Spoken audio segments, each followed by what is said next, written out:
The real key to success. Speech powerful and grit-fueled. Let's get something straight.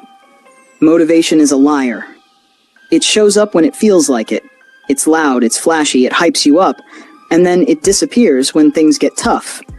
You can't build an empire on something that fades. You need something stronger. You need discipline. Discipline doesn't care how you feel. Discipline doesn't ask for energy or mood or permission. It just shows up. Every single day.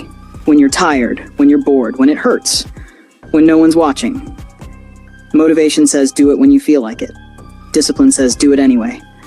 You think champions feel motivated every morning? You think warriors wait until the mood is right? No.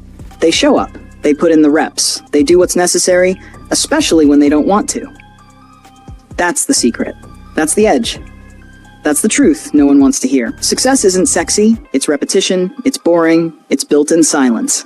So stop waiting for motivation, build your schedule, keep your word, do the work, because at the end of the day, the world doesn't reward the most hyped, it rewards the most consistent. Discipline wins. Every damn time. Now go earn it.